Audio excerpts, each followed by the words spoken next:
So The Equalizer 3 is the third chapter in Antoine Fuqua's Equalizer trilogy starring Denzel, said to be the final chapter as well, but they're all the final chapter. Till they're not. For Equalizer 3, Denzel's character is settled down in this nice little town in Italy. I mean, by settled down, I mean he was wounded and he's been patched up. He's been healing in this town. And it's an amazing place too. Nice people, gorgeous scenery, delicious food. The kind of place where if you go to vacation there, you seriously consider just forgetting to come back. But of course, underneath it all, there are these organized crime scumbags terrorizing the citizens there. Luckily, this is an Equalizer movie, which means these simple rules apply. The more you fuck around, the more you're gonna find out. Now, first of all, Denzel carries this movie. He's essentially carried the entire trilogy.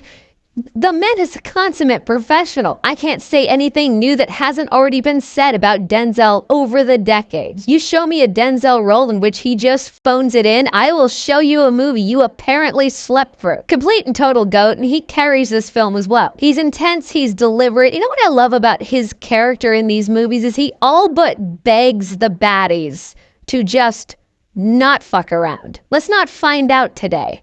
Just go away.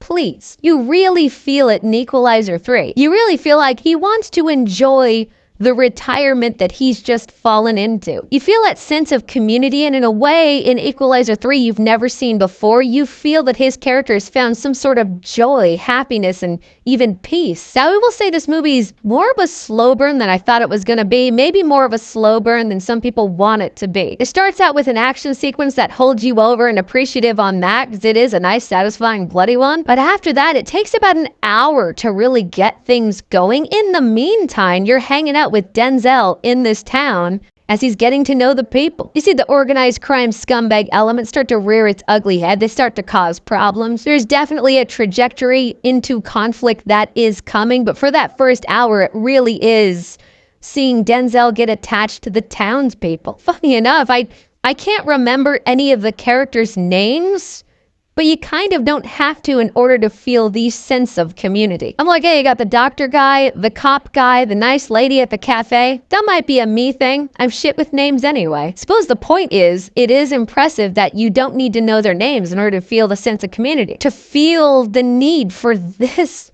world, these people, this way of life to be protected from shithead. Point being, it being a slow burn, it was burning with purpose. Antoine Fuqua used that first half of the film to get you attached to the community, though not so much the individual. One that stands out is Dakota Fanning in the film. It does feel like she's the film's day one DLC. Like they had the movie and they were like, oh, we need some American CIA element in here. Okay, here she is. There is a full circle thing that ends up happening by the end, but I feel like her character in the film just ended up padding the runtime, because the movie does feel a bit too long. Looking for corners to shave to make the runtime shorter, that whole arc would be it. Love the banter too. I don't know that banter is the word, but there is some snappy dialogue and comebacks in this film. You warning me?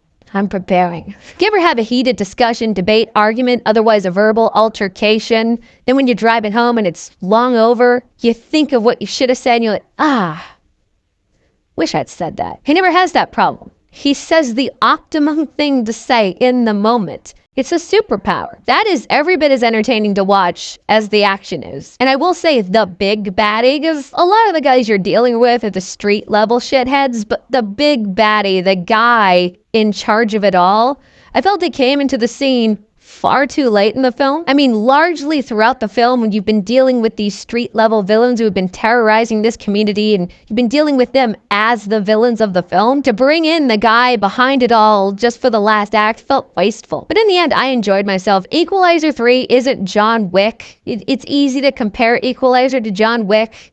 Maybe at a glance, it's like Sega Genesis and Super Nintendo. Similar at a glance, but in reality so different. It's not a balls to the wall from beginning to end action sequence on the edge of your seat type action film. Much more of a slow burn for the first half, but like I said, that first half is used very well.